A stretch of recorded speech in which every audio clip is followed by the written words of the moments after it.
पर वो भूयार मेरा पैर छुओ छुओ जल्दी छुओ यार मैं ना चलो अच्छे से इंटरव्यू दे के आना अच्छे से तुम लोगों का अच्छे मत सोचना आराम से देना नहीं होगा अगले में देखेंगे बाय।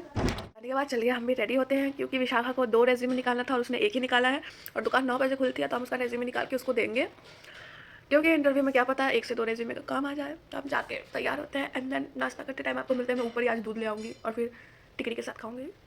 जनरल बोर्ड में सब ठीक हुआ बोलते हैं उसके साथ खाऊंगी। तो यहाँ पे मैं मार्केट और क्लास दोनों के लिए निकल चुकी थी। हुआ मैं मार्केट आ चुकी हूँ बट जहाँ पे ग्लॉसी पेपर निकलता है वो दुकान ही बंद है तो मैं क्या करूँ। चलिए एक बार फ्रेंड शॉप पे पूछती हूँ। वैसे तो वो कल मना करती थी एक बार फिर से पूछती हूँ क्या होगा आगे देख।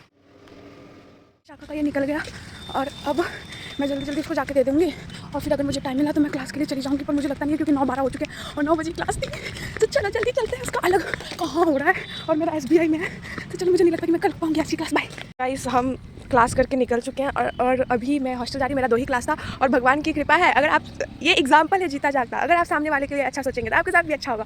मैं 9:19 में क्लास के बाहर थी और सर ने मुझे विदाउट एनी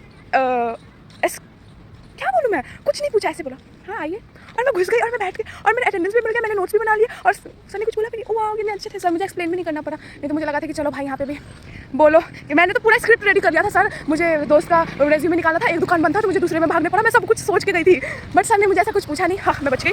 हम दोनों क्लास कर लिया और विशाखा लोगों को आज ही उनका रिजल्ट भी पता चल जाएगा कि उनका लगा है नहीं लगा। सब कुछ आज ही है group discussion personal interview aptitude test selection सब कुछ आज ही है। तो देखिए क्या होता है कोई बात नहीं है हो जाए तो अच्छी बात है ना। मैं ये अभी नहीं बोलूँगी। मैंने सुना है कि कभी भी मुँह पे सरस्वती। तो यहाँ पे मुझे सर्दी जैसा लग रहा था तो मैं चाय पीते पीते जा रही थी और अब मैं समोसा एंजॉय करती हूँ। मैं फ्रेश हो गई हूँ और मैं समोसा एंजॉय करती हूँ। पता नहीं उन लोगों का वहाँ पे क्या हो रहा है जैसा होता है आपको हम आगे अपडेट देते हैं। ओके पता नहीं क्या करवा रहे हैं मुझे इतना गुस्सा आ रहा है। ये लोग क्यों रख रहे हैं बच्चों का रिज्यूमे क्यों रख रहे हैं कि इतना बार उनके दोस्तों को भी भागना पड़े। लिटरली मैं खा के सो गई थी और मुझे अभी खुशहाली का कॉल आया कि रिज्यूमे लेके आओ।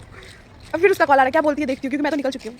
तो महारानी का कॉल आया था कि विशाखा का भी निकालना है क्योंकि मैं सुबह निकाल चुकी थी। मतलब इनके खोपड़ी में इसका तो रेज्यूमे निकाला हुआ था एक का हम निकलवाते हैं और फिर हम उसको देख के और फिर रूम पे जाते हैं। आई थिंक ये व्लॉग बहुत लंबा हो गया। इसका आगे का प्रोसेस मैं आपको पार्ट 2 में बताऊंगी अगर ये व्लॉग लंबा हो जाएगा तो। ठीक है मिल गई थी तो मैं ट्रैक में थी। ऑफकोर्स डिपार्टमेंट साइड आना भी मंजूर नहीं है बट मैं डेयर ली आने का और मैंने हिमानी को दे दिया है कि विशाखा और खुशहाली को उनका रेज्यूमे दे दिया जाए। तो चलिए उनको मिल जाएगा क्योंकि मेरी हिमानी पे बहुत ज़्यादा भरोसा है और वो डेयरिंग भी है। अगर वो मेरा व्लॉग देखते तो thank you so much Himani. Garima भी जा रही है साथ में। चलिए तो उनको उनका रेज्यूमे मिल चुका है और हम अब रूम पे चलते हैं और फिर देखते हैं कितना सक्सेस रहता है ये सब। धक धक तो उन लोगों को हो रही होगी। मैं भले बाहर घूम रही हूँ पर जब से ये लोग गए मैं भी प्रे कर रही हूँ कि हो जाए इनका। तो चलिए